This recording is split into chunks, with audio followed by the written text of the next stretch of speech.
Welcome to a webinar presented by Larissa Zeilrolfe to describe the 2025 report titled Environmental Markets for Graziers.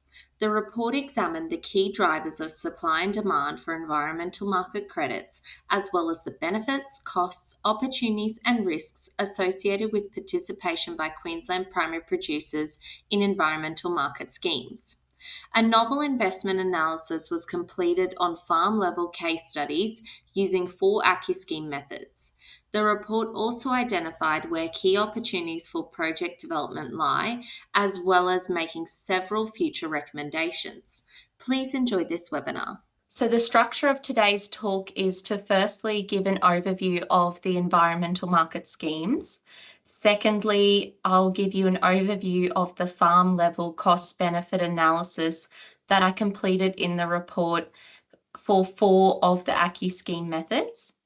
And finally, I'll give an overview of the discussion of the report, which identified the key drivers of supply and demand, the key benefits and costs, opportunities and risks associated with these environmental market scheme projects for primary producers.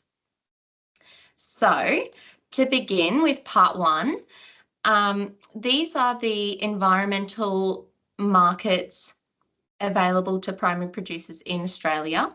The first one is the Australian Carbon Credit Unit Scheme, also known as the ACCU scheme. It's by far the biggest market in Australia, and it commenced in 2011. It trades in the commodity of carbon, and 1 credit is equal to 1 tonne of carbon dioxide equivalent that was either sequestered from the atmosphere or prevented from entering the atmosphere. That scheme applies to the whole of Australia, and there's 9 methods currently available to primary producers to participate in: the vegetation, agriculture and savanna burning method types. There are some other method types, but they aren't relevant to primary producers. The price of an ACCU at the moment is about $35. There's 2,500 projects registered under the scheme, and there's been 161 million tonnes of, million credits issued, or tonnes of carbon dioxide abated since the scheme started. To give you a sense of what 161 million credits means, Australia emitted in 2023 432 million tonnes of carbon dioxide equivalent. So the scheme's been running for 14 years, and it's taken that time to generate about 37% of Australia's annual emissions. So the key message, which applies to all of these environmental market schemes, is that they are under-delivering the environmental good or service, and there's not enough projects registered generating these environmental goods and services. So that story gets worse as you move along the screen to the right. This next scheme is the Reef Credit Scheme.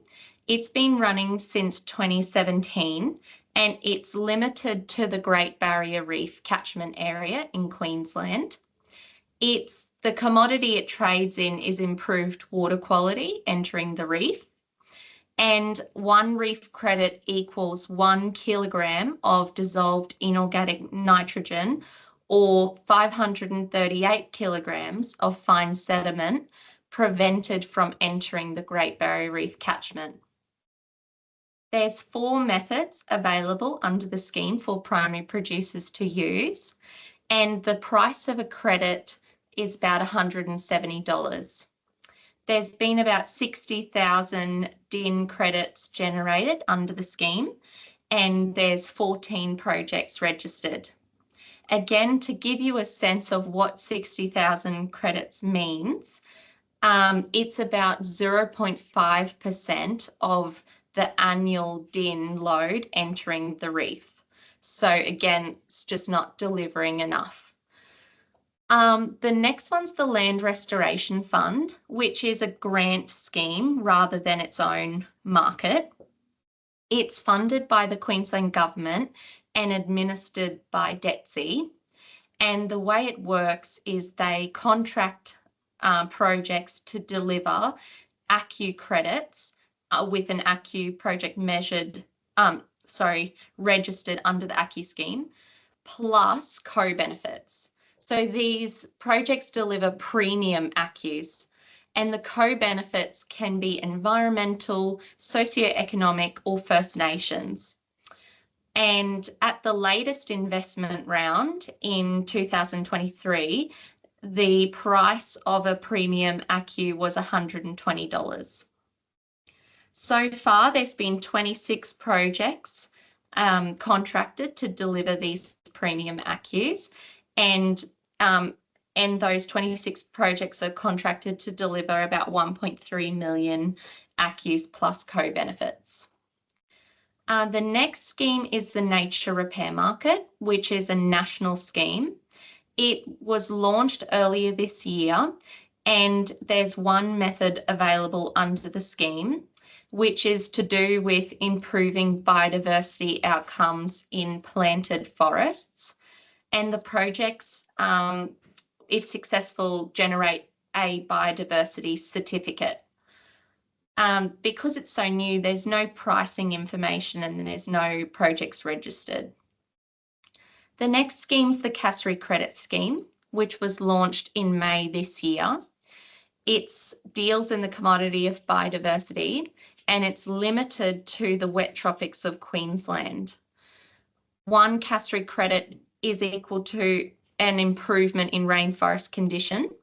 And there's one method available under that scheme, which is to do with improving biodiversity in planted rainforests. There's one project registered, and it's being run by the Cassary Coast Council, and they are replanting rainforest on a 1 hectare plot of land. So as time progresses, it'll be interesting to watch the development of those new markets. So I'll tell you now a bit more about each of the schemes, beginning with the ACCU scheme. This map shows you where the current registered projects are located under the ACCU scheme for the agriculture, vegetation and savanna burning methods, which are the ones relevant to primary producers. So you'll see in the north of Australia, those grey coloured projects, those are all savanna burning, and that method can only be used in the northern part of Australia. The pink coloured project is human-induced regeneration projects, and they have that method has supplied the most credits to date. It involves where people change their management practices so as to allow native forests to re-establish. For example, a primary producer might ordinarily have cleared regrowth vegetation, and then they start a project and they stop their clearing practice to allow the forest to re-establish. The orange coloured project is avoided deforestation, and it's a really similar method to the HIR. Then in the greener land types of Australia, which experience higher rainfall and have better soil productivity, that's where the plantation forestry, environmental planting and soil carbon projects have been registered. It's not surprising that they've been registered in those land types, because for those projects to be successful, there needs to be conditions conducive with growing trees and sequestering or carbon in the soil. Furthermore, those areas of Australia that have been historically used for agricultural production have depleted soil organic carbon levels. All right. This report was completed by CSIRO in 2022, and the authors looked at how could Australia get to our emissions reductions targets. And what they found is that there's a bunch of technologies we could employ to get there, but no single technology on its own is enough. And what we need is a portfolio approach. So they looked at the vegetation, savanna burning, soil carbon and blue carbon methods under the ACCU scheme, and they assessed for the 21-22 year there was sequestration of 44 million tonnes of carbon dioxide equivalent that year. And they did some modelling and predicted that it's possible to do 2.7 times that amount and sequester 106 million tonnes of CO2 per year. That was their economic assessment. So they used some assumptions about the cost of developing projects and the price of credits to come up with that number. And so you might be thinking, well, if there's all this potential, why isn't it happening? Why aren't there more projects? And the reason is that the economic benefits are just too limited at the moment to drive major practice change. And the results from my report largely align with that assertion. So I'll tell you now about the current methods that are available under the ACCU scheme that primary producers might be able to use. Firstly, there's the soil carbon method, which involves implementing practice management changes that increase carbon stocks in the soil. That could be done by a number of ways, but as an example, primary producers could plant legumes into pastures or convert cropping land into a permanent pasture.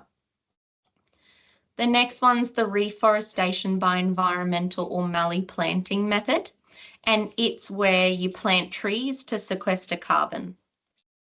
The next one's reforestation and afforestation. It's also a tree planting method, and it involves in-field measurements to calculate the carbon sequestration, whereas that number 2 uses the full chem modelling. So it's a lower cost. The tidal restoration of blue carbon ecosystems method applies to properties on the coastline that could reintroduce tidal flow to establish coastal wetland ecosystems. And it would typically apply to places that have been previously drained of wetlands with some sort of wall blocking the ocean, and then you remove that and allow the tidal flow back in. That method's only got 2 projects registered under it currently. There's the savanna fire management methods, which apply only up in the north of Australia. There's actually 2 of these, and I've just lumped them together.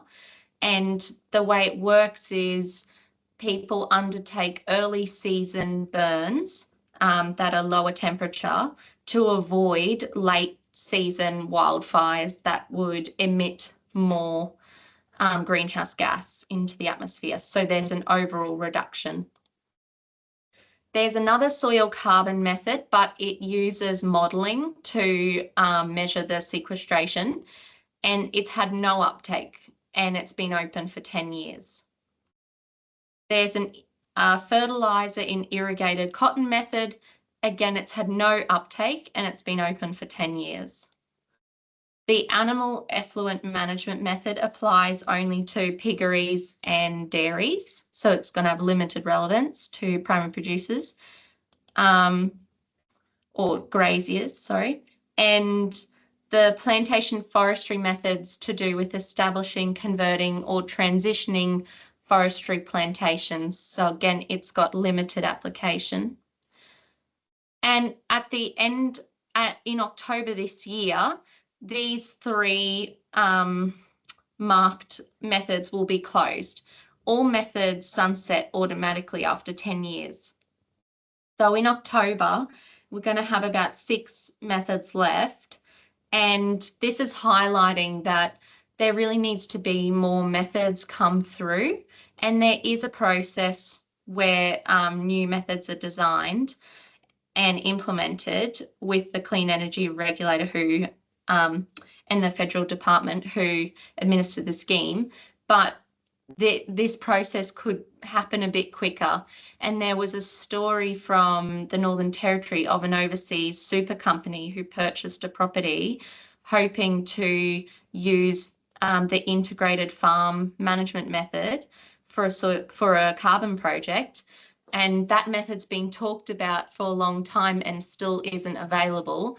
And that super company sold the property within a year because they thought it was just too slow and difficult to wait around for the method to be published. So that process could be made more efficient or just happen more quickly. Turning now to the Reef Credit Scheme, this map I did up to try to show you where the projects are happening. There's 14 projects and nearly all of them are the DIN method, which is to do with improving the efficiency of fertiliser use to reduce the amount of DIN running into the reef.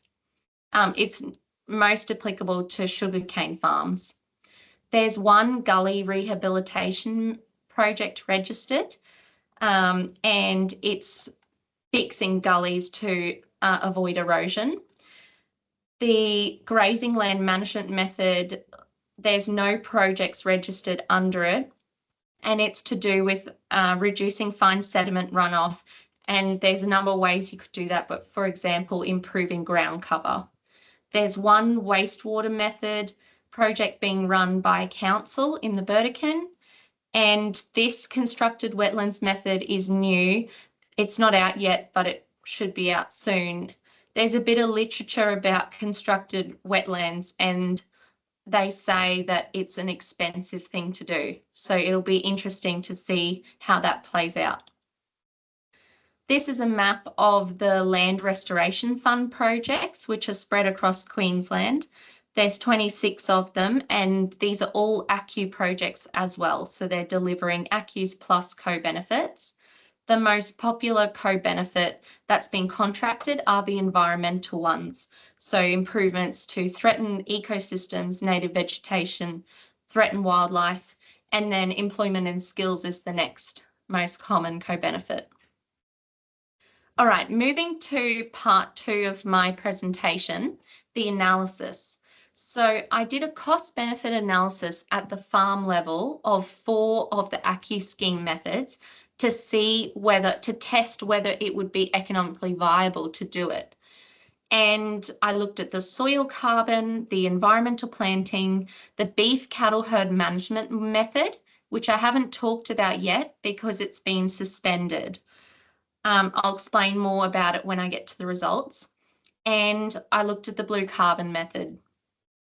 So what I'll do today is I'll go through how I did the soil carbon analysis, and then I'll give you the results for all of them. All right, so turning now to the soil organic carbon project. To do the farm level cost benefit analysis, I used the Fitzroy farm model that Marie Bowen and Fred Chudley built in their 2018 DCAP report.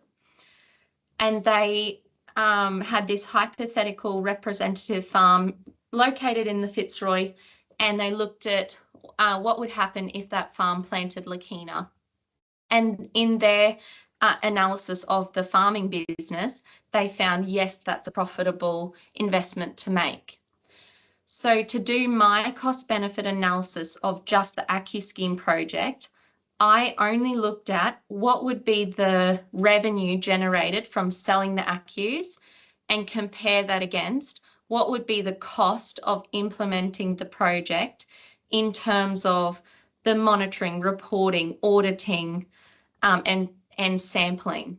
So I didn't include the cost of actually planting the Leukemia because Fred and Marie already included that in their analysis and found, yep, it's profitable for the farm business. So I was just checking, is running this project going to generate profit? So to do the analysis, I assumed that this farmer is going to plant Leukemia on their Fitzroy farm to improve the amount of soil organic carbon stored. And to do the analysis, I used 3 prices of ACCUs, $35, which is about the current price, $50 and $100. I used a permanence period of 25 years. Under the scheme, there's the option of either 25 years or 100 years. And the project area, as per the model, was 433 hectares for the Lakina to be planted into pasture. So I also use differing soil organic carbon sequestration rates, ranging from 0.29 tonnes of carbon dioxide equivalent per hectare per year, up to 6. Soil organic carbon sequestration is a whole science in itself. And just to give you a bit of a taste of what impacts it, it's impacted by various factors: rainfall, temperature, soil properties, and management practices. This is really complicated, and I've got a literature review in my report about it. But some of the key things are, it's not a constant process. It's soil organic carbon sequestration will happen faster when a management change is implemented, and then it tapers off. Soil organic carbon stocks reach a steady state in soil. It's not a exponential thing. So that's really key, because if a property has been really well managed and has really healthy soils, there may not be much a farmer can do to improve the stocks of carbon. But if it's a really depleted farm that's been poorly managed, then there might be a huge gain to make with improving the amount of carbon stored in the soil. Soil carbon sequestration is reversible, so it's not a done thing. Once you increase it, it can be undone by bad management or a unfortunate weather event like a drought or a fire. The primary driver behind changes in soil organic carbon stocks is rainfall and properties of soil. So it's positively correlated with rainfall, and with the properties of soil, clay soils are really good at storing carbon, whereas sandy soils aren't. So this is really a case by case, property by property thing, whether it'll suit a farm or not to undertake a project like this. Just to tell you a bit about these rates. So the first 3 that I used have been observed in scientific studies where they planted legumes into pasture, and they observed these rates. The 4th rate that I looked at is actually the average rate of sequestration that soil carbon projects in Queensland who have been awarded credits have claimed. And a lady, Elaine Mitchell, and her colleagues in 2024 published an article where they found that people running projects were claiming much higher sequestration rates than what's been observed in scientific studies. And they did some modelling and analysis and worked out that the primary driver behind these higher rates was higher rainfall years. So that opens a bit of a can of worms in terms of, is this method even effective at improving soil organic carbon stocks? Because what that paper found is that the reason people were sequestering carbon wasn't because of their excellent management, it was because it rained a lot that year. Nevertheless, this method is available for farmers to use. So I just had a look at what would the cost benefit analysis tell us about the profitability. This map is showing the major agricultural regions of Australia and whether they're deficient in soil organic carbon or not. The dark blue colour means it's really deficient, and the red or orangey colour means it's chock-a-block full of carbon. So you can see in the CQ Fitzroy area, there's deficiencies and potential to improve soil organic carbon stocks. This slide is showing you the tons of carbon sequestered in my cost-benefit analysis scenario, the number of ACCUs that were generated, and then the total revenues. Just to give you a sense of what the numbers are. So at the really high level, the 433 hectare plot sequestered in total for 25 years, 60,000 tonne, and at the lowest rate, it was only 3,000. To work out the actual ACCUs awarded, there's discounts applied under the scheme. So there's a permanence period discount of 20% if you're using a 25-year permanence period instead of 100. And the theory behind it is someone said that permanent sequestration is 100 years. I don't know where that number actually comes from, but that's sort of the theory behind that discount. Then there's a risk of reversal discount of 5%. And in the first award of credits, there's a temporarily withheld credits of 25%, and they get given back to the farmer in the second time that they claim their credits. So that's why those numbers are a bit lower. And then that would be the revenue at the different prices. The costs involved of doing a project are illustrated on the screen for my hypothetical farm project. There's a feasibility process of getting legal advice and accounting advice and whether it's an option for the farm. Then the project has to do mapping. They have to submit their application for it to be registered in the ACCU scheme. They have to do a baseline report, a bit of cost there. But you'll see that the biggest cost in this is the soil sampling. It's really expensive to do. And the kicker is it has to be done in year one of the project to baseline, which means people have to pay that cost and they haven't gotten any credits yet. And they don't know if they'll get credits. So you could lose that money. That's the total for the 25 years, and that's the cost per unit. There's costs in doing the reporting and monitoring.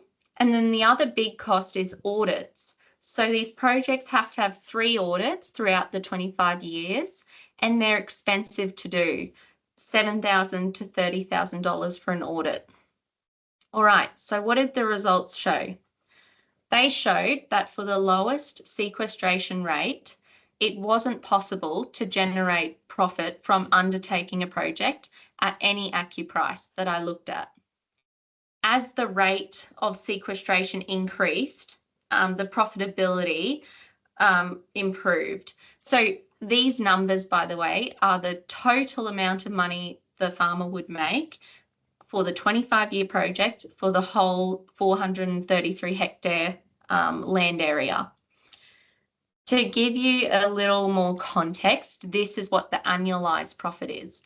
So you'll see that at the medium rate of sequestration and the current ACCU price, yes, you'll make money under my lower costing assumption because I used a range of cost. That's why there's a range of profit.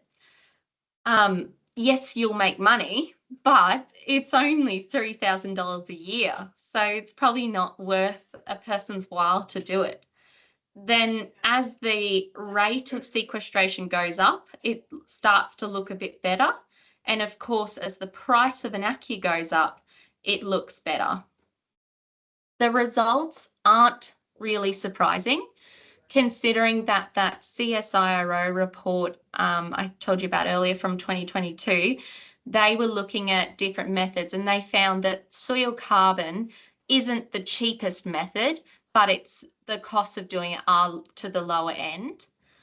And it's also a project that's conducive with running an agricultural farm and generating agricultural outputs because it's not competing for land use, and soil organic carbon projects can improve farming productivity. So there's not really a loss in terms of, beef production. And that's particularly illustrated in this case where the farmer's planting Lakina, because we all know that's a good thing to do on a beef property, a profitable thing to do. All right, so in my hypothetical farm, they didn't encumber any fire or drought. They just got their sequestration over the 25-year period at the constant rate, which is a limitation of my analysis because, as I flagged earlier, it's actually a dynamic process, and there's all these risks that could happen. So rainfall variability could negatively impact a project if there's a drought. Drought can result in a reversal of sequestration. The cost of sampling is high and it's incurred at the beginning. Extreme weather events like fires, floods, frost, they could also reverse sequestration. There's scientific uncertainty about the long-term dynamics of soil organic carbon sequestration. Climate change risk just makes extreme weather events and rainfall variability more likely. And like I flagged earlier, it depends if a farm has depleted soil organic carbon to begin with, whether they can make a project like this work. Because if it's a really healthy soil, there's not much a project could do because soil organic carbon gets to this steady state. And the permanence periods are long and just exacerbate a farmer's exposure to the likelihood of one of these risks occurring. So the results from the other analyses that I did were that for an environmental tree planting project, it wasn't possible to make money at the current ACCU price or a price of $50 or $100. And the primary reason for that is tree planting is really expensive to do. So the cost of planting the trees just wiped out any profit. Another interesting factor about a tree planting project is that if you're establishing forest cover, then as the trees grow up, the grass yield can go down, which could create an opportunity cost in terms of loss of beef production.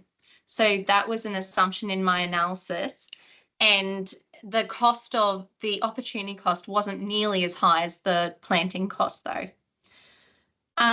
The beef cattle herd management method, I flagged earlier that it's been suspended and it will close in October, so no new projects can be registered. That method involves people implementing a practice change to improve the emissions efficiency of kilograms of beef produced. So the way a project might achieve that is to increase weight gain in cattle so that the cattle are sold off the farm earlier and then don't produce as many emissions. Another way is to improve death rates or pregnancy rates. And so for that analysis, I looked again at the Fitzroy model, planting Lakina and feeding phosphorus, which from the farm perspective, the beef production business, are both profitable things to do. So I was only again looking at this ACCU project, and both of them generated negative results because the costs of doing the project just cut out any profit.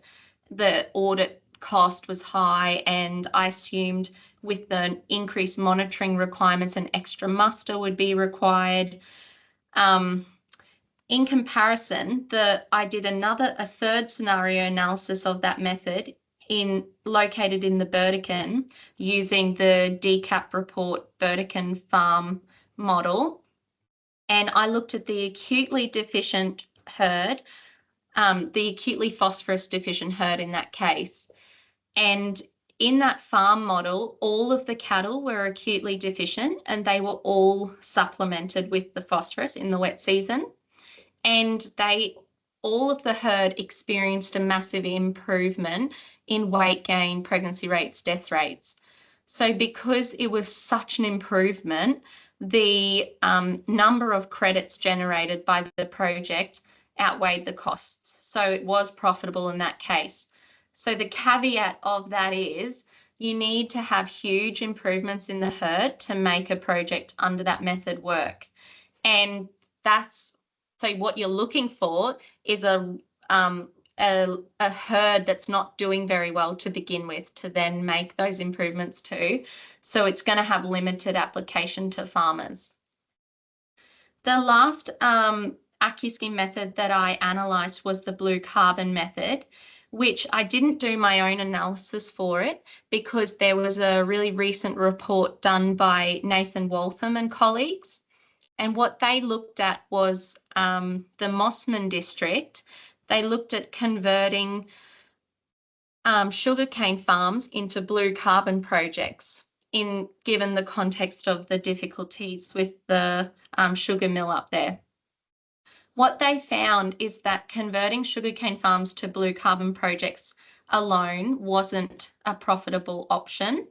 But if the projects were stacked with a DIN credit project under the REEF credit scheme, then the projects were profitable at current price levels. The huge caveat in that report, though, was you may not be able to do that in reality because the ACCU scheme and the REEF credit scheme both have additionality requirements. So the sugarcane farm stopped producing sugarcane and started producing blue carbon credits. But for the DIN method to register and comply with the additionality, that process had already happened and the fertilizer wasn't being applied. So the authors thought you wouldn't be able to actually do that because of the additionality rules. Nevertheless, the economic analysis result was really important because it showed that stacking can get a project over the line in terms of making it profitable. And I'll talk more about that in a further slide. So turning now to part 3 of my presentation, I'm actually running a bit slower than what I planned. So I'll try to make up the time, but I'll turn now to the discussion points and beginning with what were the drivers of demand. So the drivers of demand for environmental market credits is government regulation and policy. And we all know about the legislated emissions reductions targets, and there's biodiversity targets, and that's all stimulating interest and funding for credits in these schemes. The safeguard mechanism is really important for the ACCU scheme. It only applies to the ACCU scheme. It's separate legislation which requires that Australia's biggest emitters, which is things like the energy sector, mining, manufacturing, oil and gas, those type of players, those entities that emit more than 100,000 tonnes of carbon dioxide equivalent per year have to reduce their emissions as per this legislation below these, they're called baselines. And if they can't get under their baseline, they have the option to purchase ACCUs to make up the difference and so that they can comply with the legislation. That legislation was amended in 2023 to have that effect. And since that time, what we've seen in the market is a huge increase in demand by these safeguard-related entities for ACCUs. And at the end of last year, 60% of ACCUs were held by safeguard-related entities. So it's had a really positive impact on demand, and that's really good for primary producers supplying these credits. The social license to operate and ESG factors are also stimulating demand for these credits. Social license is just getting more and more important in today's society. And for example, 98% of S&P 500 companies reported their ESG information in 2022. In the REEF credit scheme, Qantas has been a buyer of reef credits, not for any legislative compliance, but just for a social license to operate strategy. There's also been, in September last year, legislation came through requiring this ESG information reporting, and each year, this year, 2026 and 2027, the scope of that legislation expands to impact smaller companies. At the moment, it only impacts really big ones, but by 2027, it'll impact anyone with assets over $25 million, which is going to be hugely applicable to primary producers given the value of land. So having those reporting requirements stimulates demand, and in 2024, 1 million ACCUs were purchased by just voluntary purchasers who weren't safeguard related. There is a consumer preference for sustainability piece, but this is sort of an emerging area, and there is a group of consumers in society who will make purchasing decisions based on greenhouse gas emissions footprint or environmental sustainability, but it's not the majority of people. These were some studies that assessed what portion of consumers would be willing to pay more.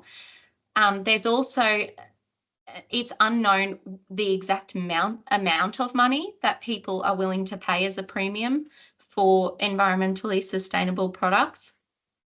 But it's certainly a piece of the puzzle and will probably become more prominent. This graph is just showing you the demand for ACCUs over time from 2019 to 2025. On the right here, we've got the safeguard mechanism entities, and they're separated out because there's a larger scale. And you can see that since that legislation was amended in 23, the demand for ACCUs by safeguard related mechanisms has just really increased.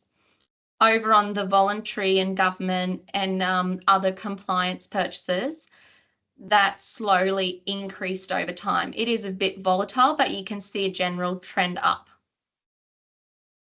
All right, turning now to the drivers of supply. These are all the factors that impact adoption by primary producers of management change. So you'll be aware of a lot of them, like, you know, what are people's values and attitudes? What access to information do they have? What are their neighbours doing? What's the time frame? What are the costs involved and the financial viability? How skilled or experienced are they to do this management change? Of all these factors, financial viability of projects is really key and a huge consideration by farmers when they think about entering a market. And given that the prices just probably aren't high enough and the cost is still a bit high to make it financially viable across the board, certainly, it's a big barrier to entry still. The other big barrier is this access to information and knowledge. The projects are difficult to do and it's not a well understood area, and there really needs to be improvement in that sense to reduce that barrier to entry. The other factor that people really put emphasis on in considering entering the markets is whether it'll give an ecosystem co-benefit. So there's been a lot of interest in soil carbon projects because improving and increasing the amount of carbon stored in the soil comes along with all these ecosystem co-benefits like improved water retention capacity, which can improve the yields of the farm. The other big driver of supply is stacking.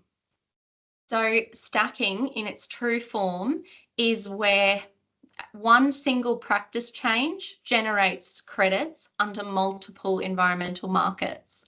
And allowing stacking drives supply. There's literature on this. It's and the way it does that is you can earn more money from doing the project. So that makes sense.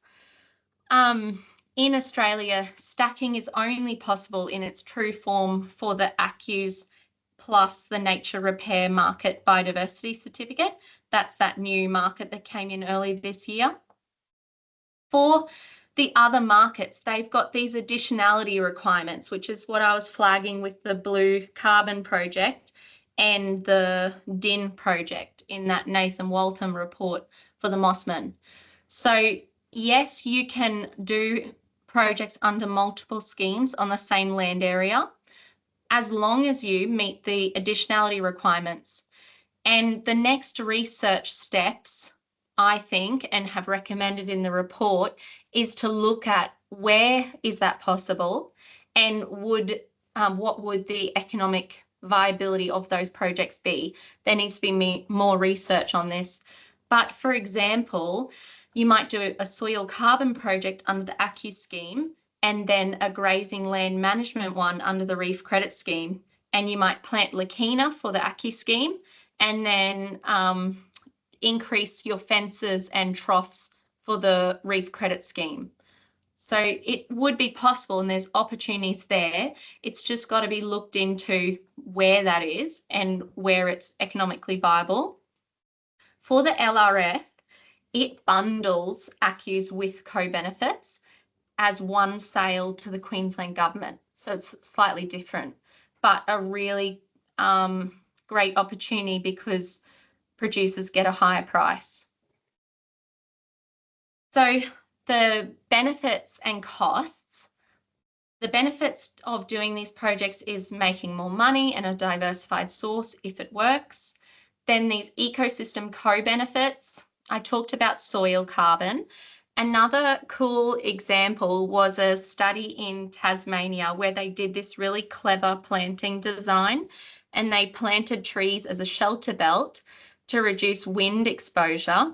And the paddock that the belt was protecting had increases in yields by 30% because of that reduced wind. So there'd be really cool opportunities if projects are cleverly designed to generate co-benefits to a farming enterprise. Farmers could access green loans, which are lower interest rate loans. There's products available with NAB and CBA, and farmers could market their products as environmentally sustainable to get a premium. This is sort of an emerging thing though. A guy at Hervey Bay was trying to sell his carbon neutral steers for a premium at a sale yards and no one wanted to pay more for them. So it's in a developing space. The costs are the project costs. The HIR and avoided clearing methods, which have closed now, have really low costs of running. And the Savannah burning is a low cost project to run. And then there's opportunity costs, of course. The key opportunities in these markets is targeting marginal land that's not producing a lot of agricultural output anyway and converting it to into an environmental market scheme project. It's gonna depend where that is though, because that sort of strategy would suit blue carbon, like salienated land that's not delivering outputs. You could just let tidal flow back in. But if it's salienated land and you're trying to grow trees, the carbon sequestration potential may be limited. So it's got to be case by case. Another opportunity would be targeting complementary projects that improve farming productivity, like soil carbon or shelter belt plantings, and then stacking, which I've talked about. There's a whole litany of risks, the financial viability of a project, the rules are complicated, and there's an asymmetrical information piece in this space in that project developers, like carbon service providers, they're real experts in how to run these projects. And that can play out as a power imbalance between farmers and these project developers when negotiating contracts. Projects could fail because of extreme weather events, and there's long permanence periods increasing the risk that that could happen. There's been criticisms of the integrity of schemes. This is really about the ACCU scheme, not really the others. And where the integrity isn't there, that could negatively impact the price of credits, because the price of a credit is underlined by its integrity. So it's really important that schemes are seen as delivering proper environmental goods and services. There's policy uncertainty. Methods have been cancelled early, like the beef herd management method, and a project could negatively impact land value, like a blue carbon project where tidal flows are reintroduced. The actual area of land is reduced. I'll just skip through my tax implications and go straight to the future recommendations. So it's more research at the farm level, doing cost benefit analysis across different regions of Queensland as to whether these projects would pay, and to look into where are the stacking opportunities and does stacking really add up. I made some specific tax recommendations. Get the information out there. This isn't a well understood area. And lastly, improve the scientific understanding about variations in soil organic carbon stocks. Thank you.